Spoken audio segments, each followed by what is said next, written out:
Hey, you. Yeah, you. Have you ever thought about starting your own podcast? We're two busy moms and boss ladies. If we can do it, you can too. When we were trying to get this podcast off the ground, we had a lot of questions. How do we record an episode? How do we get our show into all the apps people like to listen to? How do we make money from a podcast? The answer to every one of these questions is really simple. Anchor. Anchor is a one-stop shop for recording, hosting, and distributing your podcast. Best of all, it's 100% free and ridiculously easy to use. And now, Anchor can match you with great sponsors who want to advertise on your podcast. That means you can get paid to podcast right away. In fact, that's what we're doing right now by reading this ad. So if you've always wanted to start a podcast and make money doing it, go to anchor.fm/start to join us in the diverse community of podcasters already using Anchor.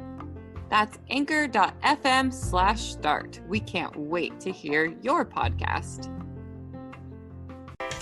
You're listening to Boss Ladies and Babies With Mickey and Megan, two best friends adventuring through motherhood building our careers and not losing our shit. Welcome back to Boss Ladies and Babies. This is Megan. And this is Mickey. You guys, the sun is shining. I was outside sleeveless today.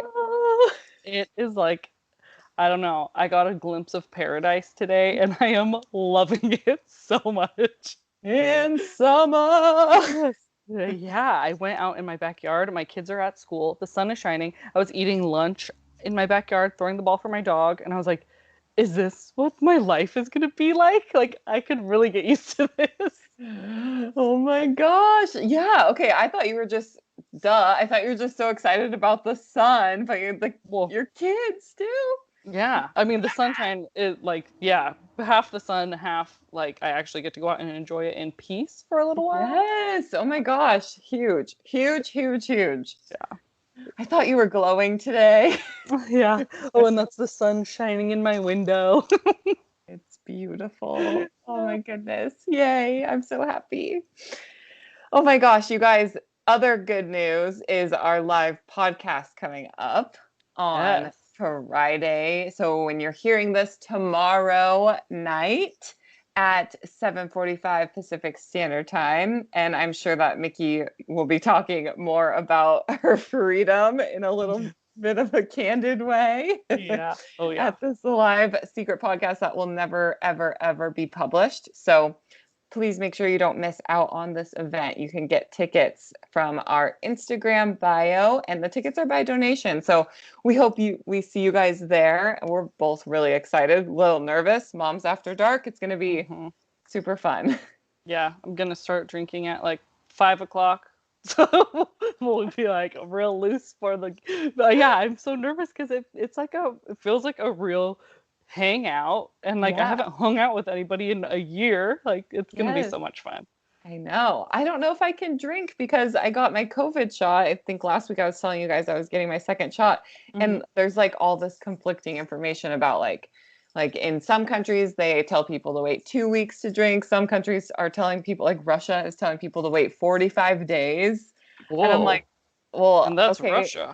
Yeah, like, I don't know if I can drink, or I don't know. So, I mean, not that it's a big deal. I don't drink that often, but I'm like, I think I'm just going to kick it Moms After Dark sober with maybe like a LaCroix and a cup of tea. We'll see how crazy we get. You bring the wine, I'll bring the tea. There you go. Love it. That's perfect. Well, we have a really cool episode for you guys. I think a pretty unique guest who shares some ways to launch a product and how to get those products in front of celebrities to help boost your business. So before we bring Sarah on, why don't we go ahead and get started with our highs and lows? Sure. Yeah, I'll go first because I'm riding on one of my highs right now. Yesterday, I got an email from one of the directors of the Mob, which is the mom-owned business group and I'm in the Alliance, which is a paid networking group, and it's just like this amazing network of boss ladies with babies that is just been a huge, huge shift in my business, finding these other women to relate to, and I've just loved being a part of it. So she sent me a message and said, oh, our speaker for tomorrow's meetup, which is like a virtual networking event on Zoom. So the speaker fell through or canceled or something last minute. And she invited me to come be the speaker for today's meetup. Yeah. And I, as you guys know, I mean, I do the podcast, we do interviews on other podcasts. I have my courses that I teach. And, you know, I've led like webinars, but I've never actually had like a legitimate speaking opportunity for someone else's event. So actually I did one time a few months ago and I posted how excited I was about it and it got canceled like at the last minute. So this was a big deal, like maybe even like way bigger in my head than, you know, what most people would think it was. But I was so honored and just like freaking out. And I had 10 minutes of just like floor time. Nobody asking questions, just me straight up like talking at people for 10 minutes straight, which was intimidating. But I went in there, I did it. I just kind of led with the fact that I was nervous because that always makes me feel better to just like put it out there. And I was talking about being you and being a vulnerable professional. And so I feel like that was very on brand for me when I was nervous at the beginning. Anyway, everybody seemed to really enjoy it. They took away a lot of knowledge from it. And people were like, we couldn't even tell you were nervous. I think it went really good.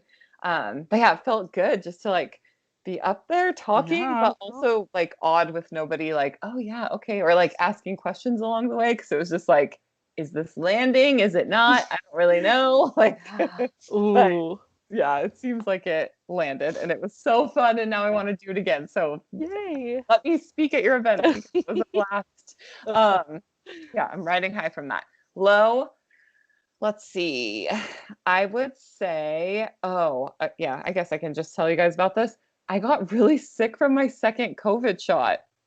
I don't want to freak anybody out because obviously they say it can happen or whatever, but I was like, oh, I'll probably just get like a little sick. Everyone I know who has had it just got like a little tired after, just felt a little run down.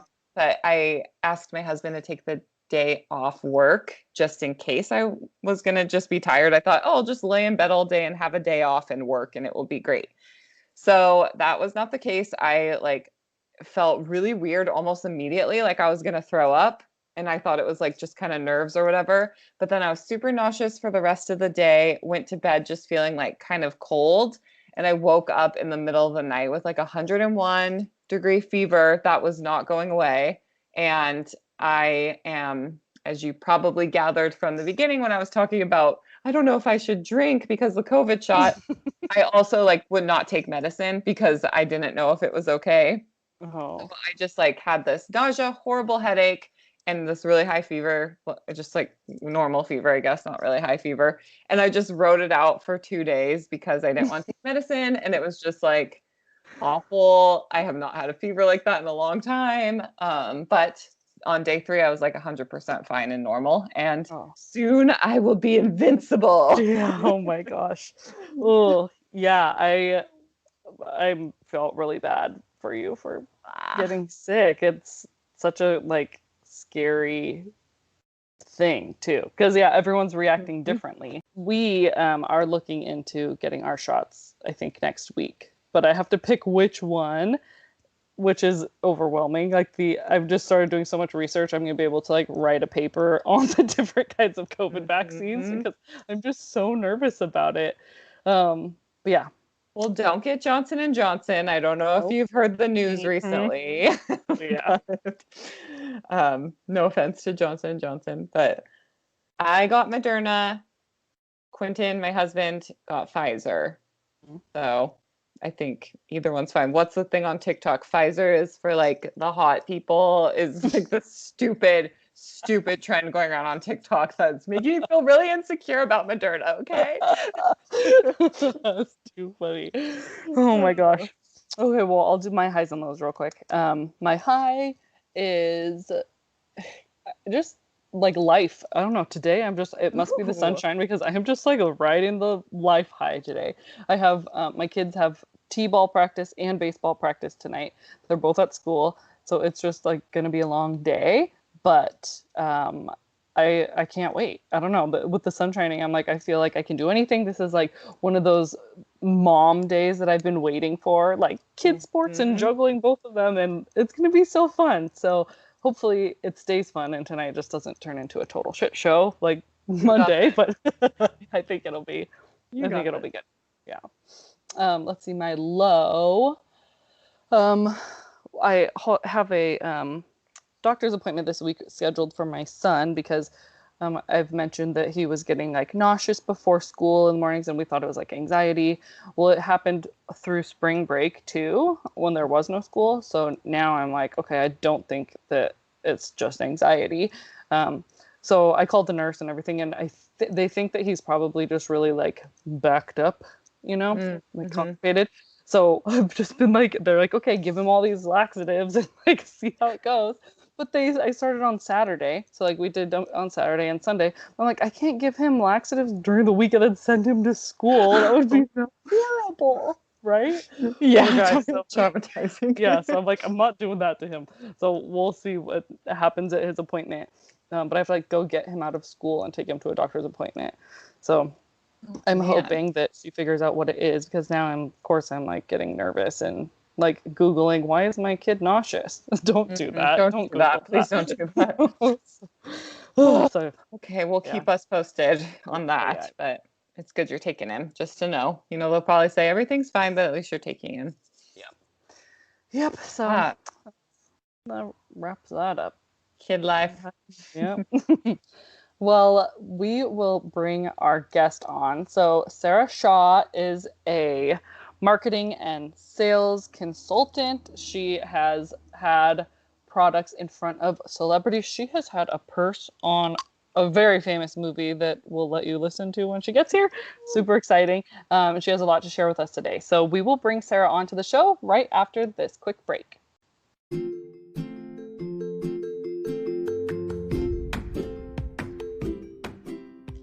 Hey, boss lady, we want to support you and your business on our podcast. We are rolling out a new segment where we're inviting boss ladies from our community to come on and share your stuff.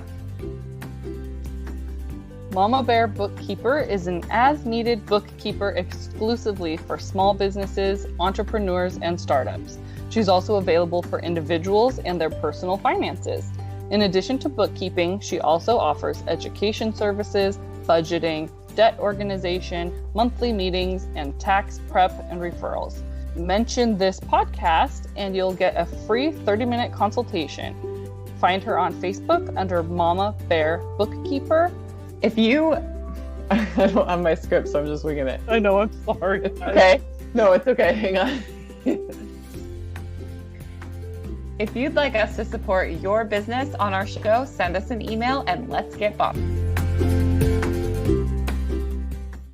Welcome to the show, Sarah. Thank you so much for joining us. Yeah, I'm so glad to be here. So we are so excited to talk to you about launching new products today. You have so much to teach us, and we can't wait to learn. Awesome. Yes, so before we get into it, let's have you introduce yourself to our audience. Tell them who you are, what you do, what makes you a boss lady. We want to know everything. All right. So I currently am a consultant and I teach mostly women, few men here and there, don't want to exclude them, how to market and sell their product. So usually products in fashion, accessories, lifestyle, baby products, widgets, gadgets. To me, a product is a product. It doesn't really matter what it is.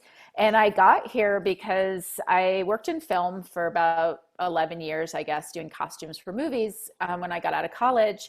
And then got kind of bored, and with some friends one day we decided to start this little craft club, and we would do it on the weekends, and we decided to make holiday gifts. And Martha Stewart was like pretty much the only magazine back in the late 90s.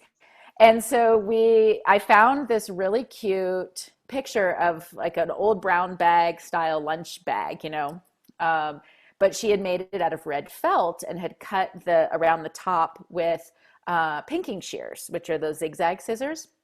And I thought, wow, that's so cute. But if you turned it on its side, added handles to it, it'd be a really cute handbag. And so I just sat on the idea for about a year, and a boyfriend dared me to get it going one day when I just kind of slipped and mentioned it. And he was an entrepreneur, and I didn't really know any entrepreneurs. I only knew people in film, and because I worked, like 90 hours a week. So no time for socializing outside of the film business. And anyway, I decided to make this bag. I took him up on his dare, and I kind of did it at night and on the weekends and made a prototype. And it just took off. I mean, it was just crazy. And I built the brand up over 5 years until 9/11. And then my investors pulled out kind of at the last minute. And I couldn't really recover, and I ended up closing that at the end of 2002. But we'd been selling in 1,200 stores, and I'd probably been in, I don't know, 200 magazines since then. And I started getting my products to celebrities just on a whim, because a friend was whining to me one night, a costume designer I'd worked with for many years, saying she was being forced to use Donna Karan clothes on an actor, and it wasn't right, And so I wasn't listening anymore, and I was like, ding, ding, ding, I'm such a dummy. Why didn't I think of gifting celebrities? But nobody was doing it yet. Mm-hmm.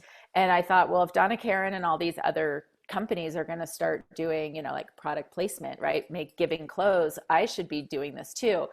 So I started to try to figure it out, and there wasn't much of an internet back then, and there definitely wasn't websites that had celebrity contacts and all that kind of stuff, and it was a lot of 411 and dialing and calling people and asking for help.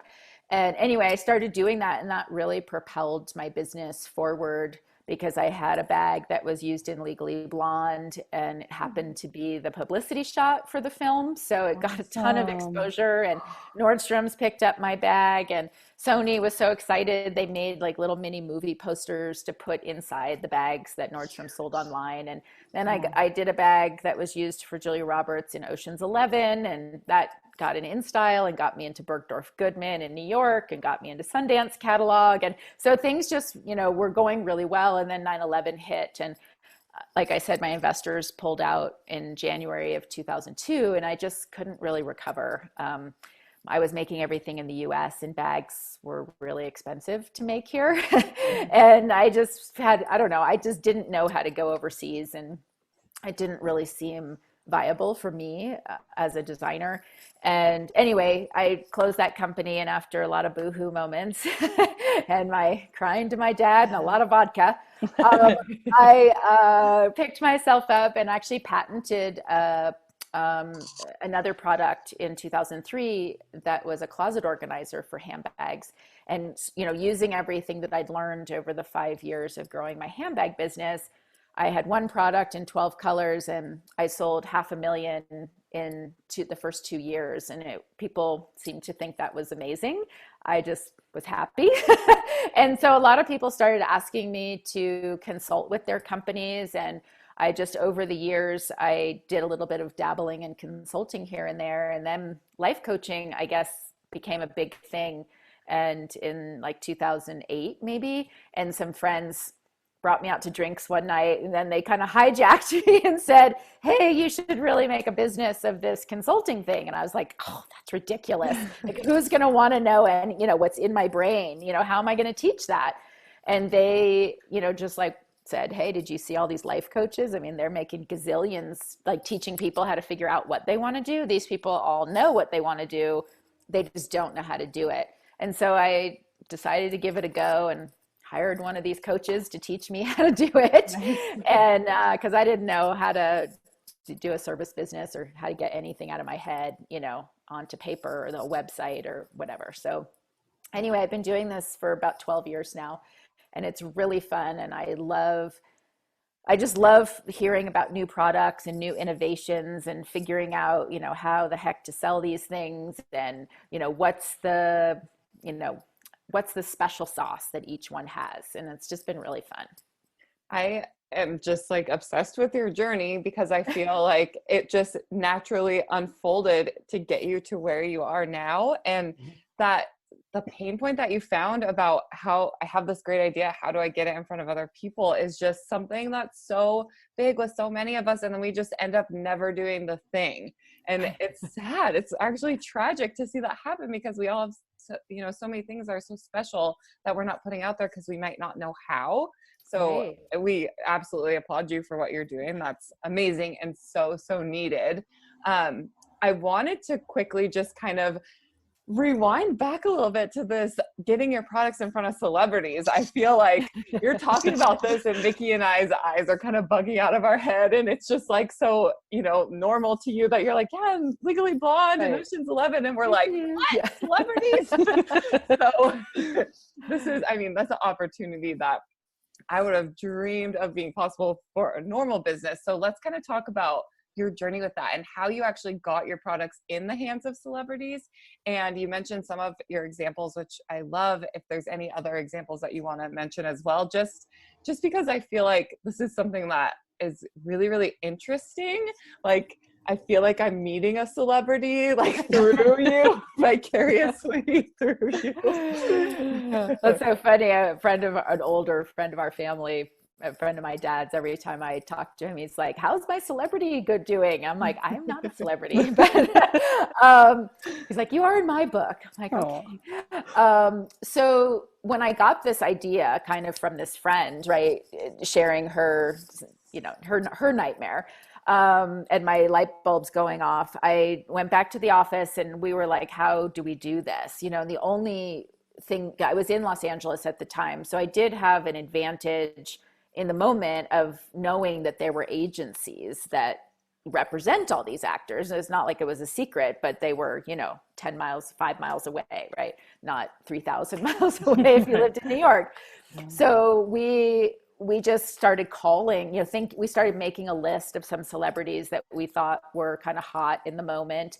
And Dawson's Creek was really big in the late 90s, right? So, because I think this was probably like 1999, maybe, that I started gifting celebrities. And Liv Tyler was the star. And so I was like, yeah, let's give it to her. I'd never seen the show before, but I knew I read People magazine, so I knew she was hot. Anyway, I decided to send her one of my leather pinked bags, which was the bag that started my company with the pinking shears. And I sent it off. I called her agent and said, hey, I have this bag. I'd love to send it to her. And they were like, sure, put it, send it to us. We'll get it to her. Like, okay, that was pretty easy. Put a little note in there and mailed it off, and nothing happened. Then I sent a bag to Marissa Tomei in New York City through her agents, got back a little thank you note. Nothing, no photos, nothing, right? And then I'm reading InStyle magazine, which I always subscribed to in those days because I was the only place you could ever see anybody famous, really, besides People. And boom, there's a photo of Liv Tyler at a movie premiere carrying my bag in the magazine. Gosh. And it didn't give the name of my company or anything, because it just was like, oh, Liv Tyler standing, going to whatever movie premiere. And, and I was like, oh my God, and so then I was like, what do I do with this? So then of course I was like, well, I've got to tell all the magazines and tell my stores. And, and I was maybe selling, I was selling to a lot of stores actually at this point, probably like 600 or 700. And so we just, went to the Xerox place downstairs because nobody knew how to use Photoshop or anything. And we kind of cut the InStyle logo and just like, glued together this thing, and then went downstairs and had a really nice copy made. And then we did have a color copier, which was really expensive and fancy back then. And it was an HP. And that thing went 24/7, like printing, because it only printed 50 pages at a time. So and those were the days when we had to print our own line sheets, and there was no digital line sheet emailing because no buyers were on email. So it didn't matter if you could make a PDF of it. And so, this was like super hands-on days. Anyway, we, made these beautiful color copies of her, and I just started sending it out, we just literally did a mailer to every store that we were selling to. And it just really started to snowball. People were placing orders for not just that bag, but all kinds of bags. And because we'd mailed them this photo, they could frame it and put it next to my bags in their store. Oh, cool. And that was like the first, I don't even know if anyone had ever done this before. I feel like I got lucky because my friend was complaining to me, right, about this Donna Karen moment. And it just, gave me this idea. And so I just kept doing it. I got my products to probably 70 or 80 different celebrities. And, sometimes they'd show up in magazines. Sometimes they didn't. I mean, somebody once brought, I used to do a lot of sample sales because it was kind of a New York thing, but went to New York and did 5 trade shows a year. So I always went to the sample sales just to buy stuff for myself. Yeah. And I made friends with the guys there. And I used to send some bags occasionally to New York, like end of season. And then I was like, why aren't I doing this myself in my own studio in LA? I can just be making tons of money here. Don't have to pay, bags are expensive to ship. And so I started doing these sample sales. I'd be like Friday, we got to make some money, I would just like put out an email for the next day in my studio in downtown LA. And there sometimes would be like 100 people lined up before, like an hour before we opened. Wow. And we would just roll brown paper out in the hallway because the building was closed on Saturdays and just like throw all these bags out that we, wow. Either sometimes they were seconds, sometimes we thought they were seconds. Sometimes they were samples that came back from trade shows or just weird things I made that nobody would ever buy. That happened a lot too. And I used to make samples out of all this leftover fabric. So sometimes, you'd think, well, this is really going to be in black leather, but it's, purple flowers right now. But then you sell it, right? Because you're never going to use it. And so someone brought Kristen Davis was a friend of theirs, and she was a big sample seller with my company, and she brought her to one of my sample sales. And I was a huge Sex and the City fan, and I was just like, what? And I was like, oh, and she bought a bunch of bags, and then she left, and I was like, wow, how do I promote this, right? But I didn't feel like I could because it was a private sale in a moment. So anyway, I'm sitting in the dentist office or somewhere reading Us Weekly, and boom, there's a photo of her standing there with one of the bags that she'd purchased at my sale. Just a random candid photo. So, then I could promote that. So there were moments like that where, I could use these celebrity pictures that came, and it just really catapulted things. I mean, not as much as the Reese Witherspoon photo, or Legally Blonde, or the photo of Julia Roberts holding the bag in Ocean's 11, those were, those moments like doubled my company's growth, from $500,000 to $1 million in sales, like in a year. Yeah, those are iconic, just like absolutely iconic moments. Yeah. And so in these days, it's really actually not very hard to get your products to celebrities because there are websites where you can get celebrity contact information, like contactanyscelebrity.com. And you can get all their contact information for their gatekeepers, and then you can send a letter and introduce your brand. And on the homepage of my site, I give away a few templates of sample letters if anybody wants to go download those for free. And it's not that hard. I think it's just not being too pushy, yet presenting your product in the right light. If somebody wears pink all the time and you make something pink, maybe you want to offer something pink, or if they have a baby and you make baby blankets or whatever, you want to make sure that it's related to them, just so that they don't think they're just another cog in the wheel. So the more related it can be, I think the more successful the gifting is. I am just so blown away by your whole process. I mean, getting started, first of all, just doing all of that before the internet sounds so overwhelming to me, but that is amazing, going through just the magazines, taking those pictures. So smart, such a good idea. And I imagine now, I'm like, it seems like it would be so easy, but I don't think people would think that it would be easy either. It sounds so intimidating.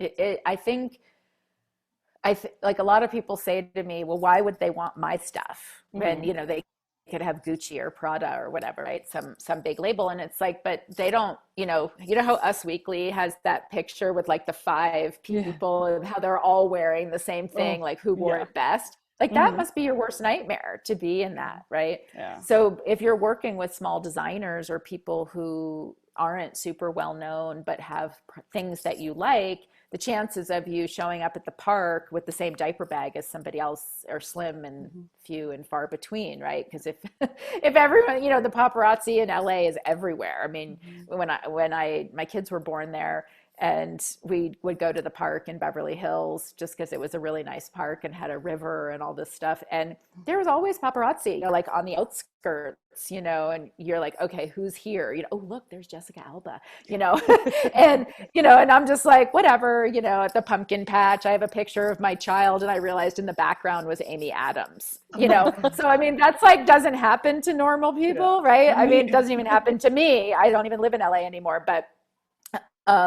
I live in a tiny town in Colorado, but I think that people are just afraid to do it because they don't think, that the person's going to say yes. But here's some like a push to get you to do it. First of all, it's just an email. So they can't see you blushing or freaking out or, having a cocktail or whatever you need to do to press send, right? And then they can't hear your kids screaming in the background or whatever, right?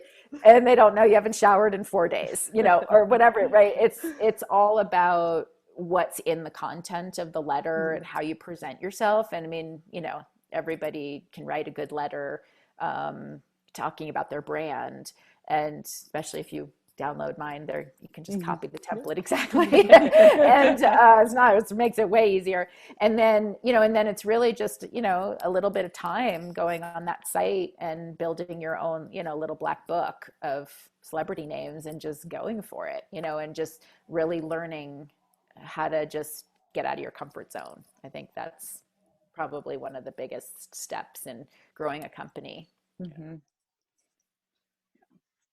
So let's talk a little bit about the actual, like, starting a product, coming out with a new product, launching a product. That's the word I was looking for.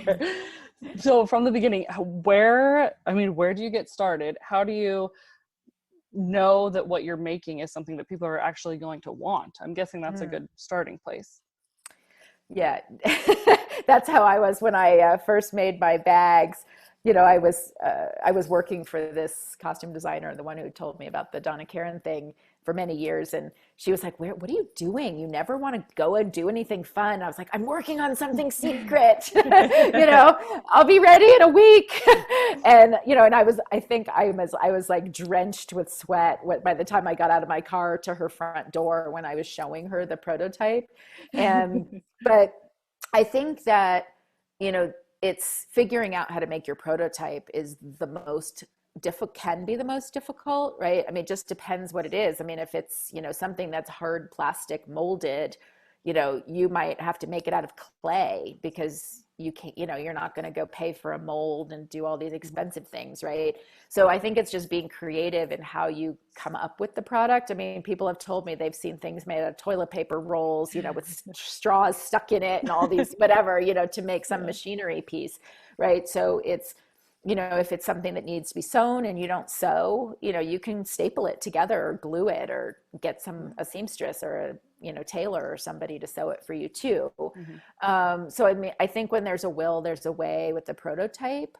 And if you're creative enough to come up with an idea, I think you're probably creative enough to figure out how to make a prototype. But then, then comes the hard part of showing it to people. And notoriously, most people want to show it to their friends and family because they're, your close circle. But in a way, they're the most dangerous people to show it to because they're going to be the most fearful for you and your impossible endeavor or wasting of money or time, right? All they see is kind of the negativity about it for the most part. I mean, that's just what I found in, my own life and everybody I've ever talked to. Oh yeah, my family was just like, thumbs down, and don't waste your money, go to law school or whatever, right? And so I think getting out, listening to what they have to say, anybody that you show it to, whether it's good or bad feedback is really important because sometimes the bad feedback is that you feel is bad is actually something that could really help you take it to the next step if you can open your mind and hear what they have to say. Because sometimes people can, see something that you can't see for yourself because you're too close, to the fact. Mm-hmm. And that, going outside your family where or your friends even, to maybe try to get a focus group, or using, if you belong to some Facebook groups these days, right? You could go in and just say, hey, I'd love you to be part of a focus group. I wouldn't just post something in a Facebook group because someone could steal your idea. Right. But I always say to people, do not wait 3 years till it's patented before you go out with something, or even get, feedback from people, because you might decide to change it where it's going to change your patent. You might not actually need a patent.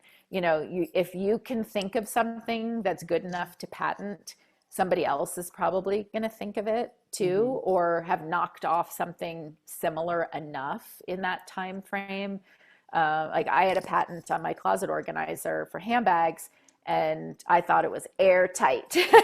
And then someone came and made a teeny little adjustment to it and patented over my patent and cited my patent as one of their references, but started selling it, bootleg versions of mine, but way before, and we could never find them because it was a shell company out of China. And every lawyer was like, we cannot track these people down. And so then we ended up just going with cease and desist to every company that was selling it.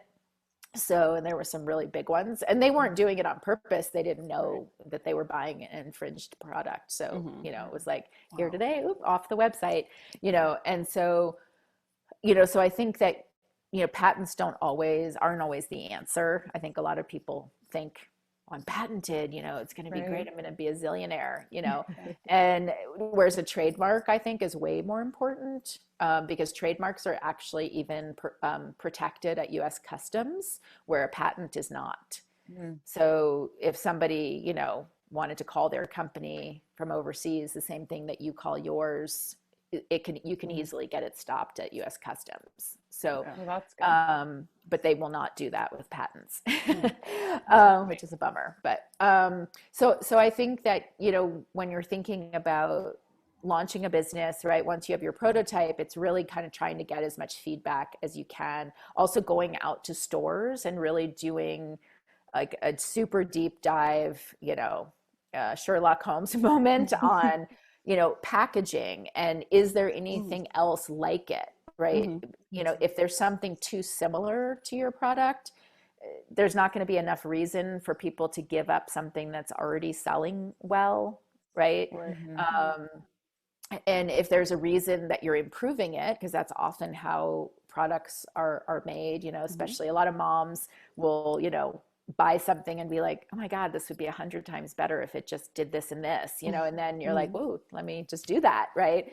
And, not everybody has the manufacturing or product development bug, but if you do, and you can actually recreate something to make a whole new category essentially of that, so even if it's the same thing, like people are inventing new baby bottles that work better and don't give kids gas or whatever, right? The perfect little rolling changing thing. And, it's like when collapsible strollers came out, right? Woo, it was the biggest thing ever, and so, right. And they weren't inventing the stroller, they were inventing the collapsible part, right? So it improved on something that had been around for, 200 years, right?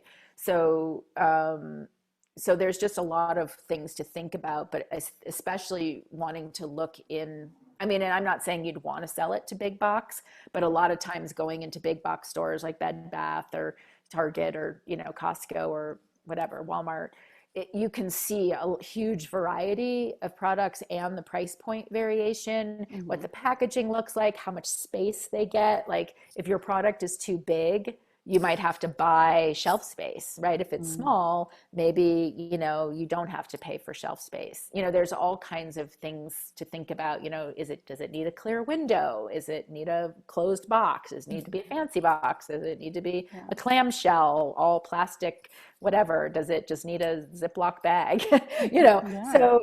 I think educating yourself on all the parts so that you can present it in its best light to whoever's going to be your focus group.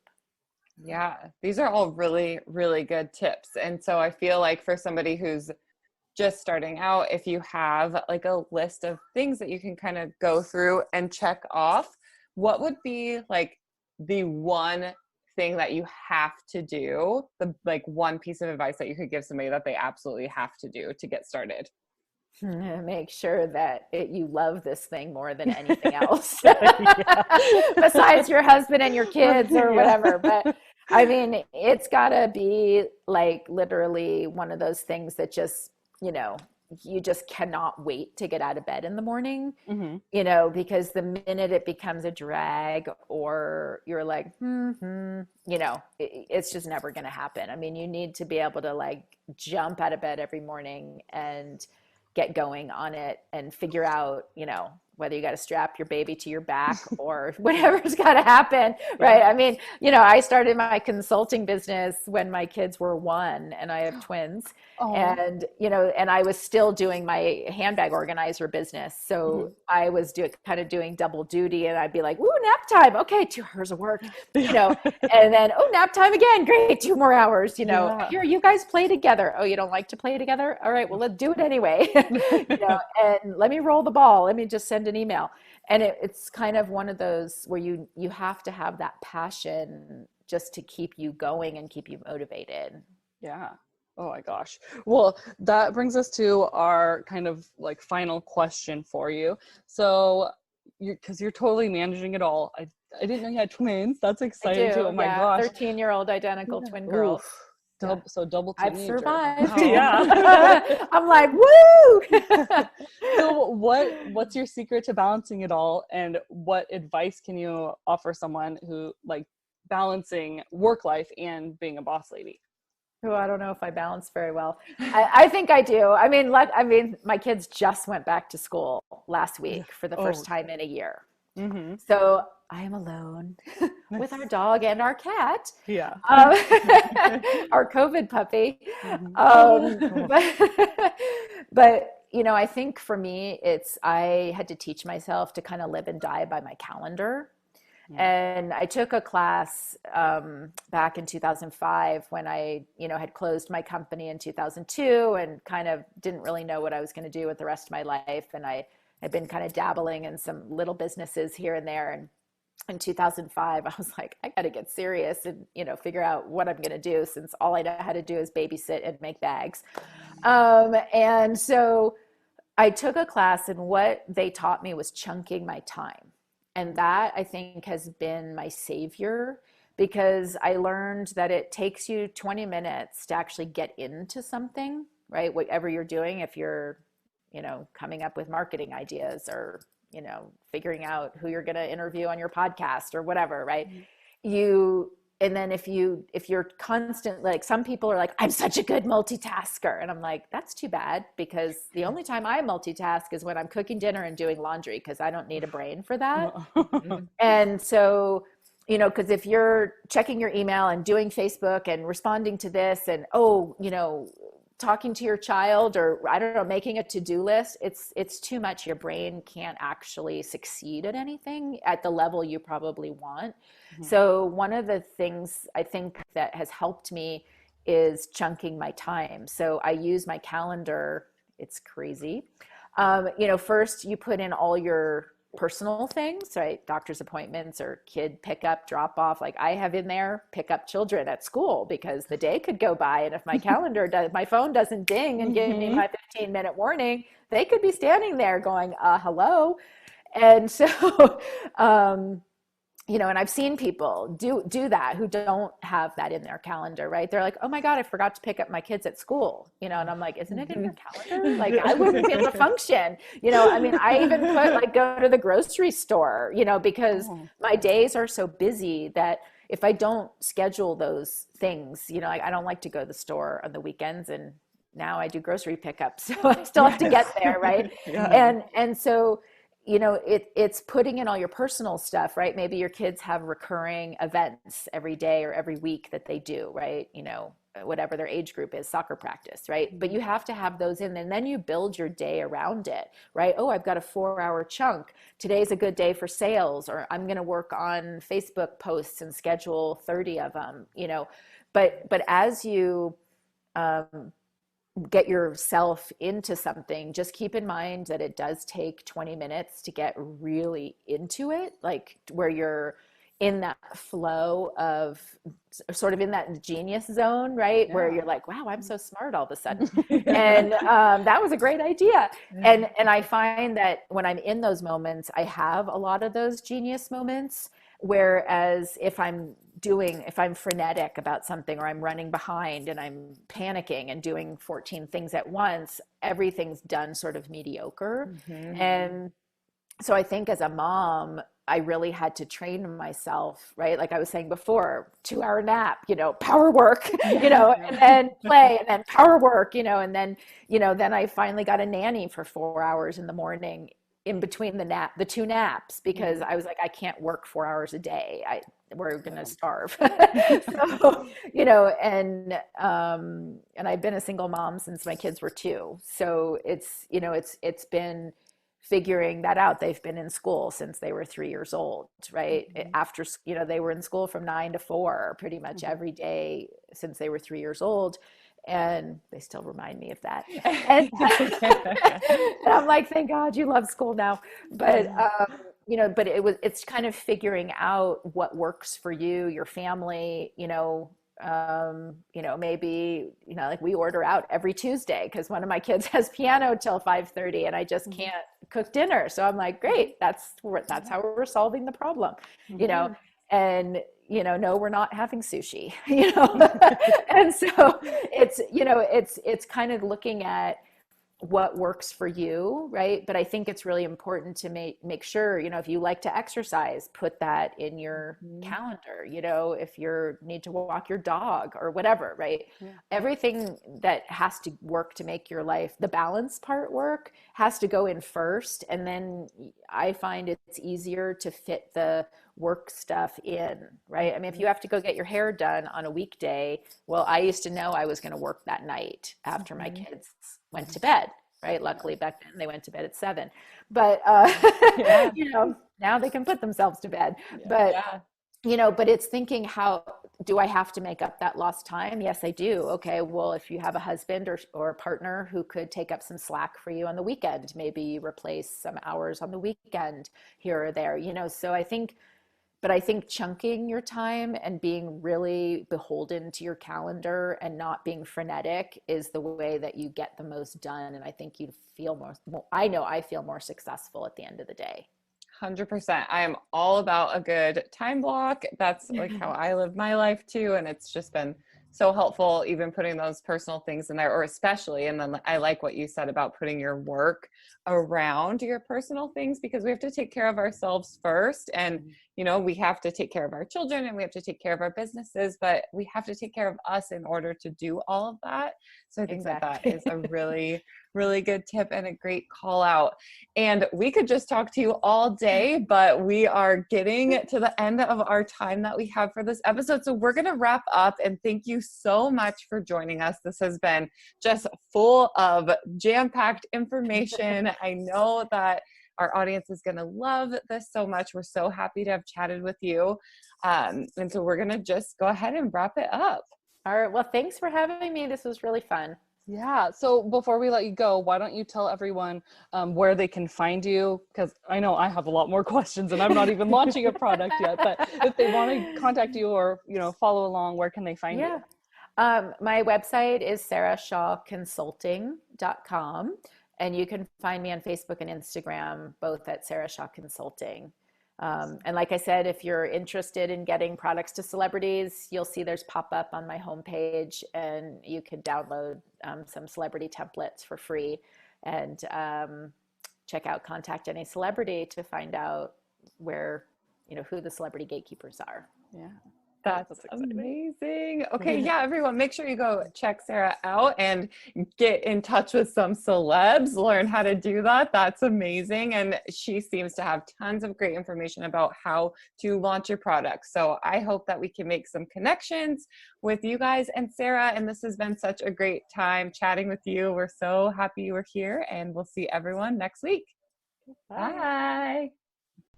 Thank you for listening to Boss Ladies and Babies. If you like this episode, be sure to rate, review, and leave us some feedback.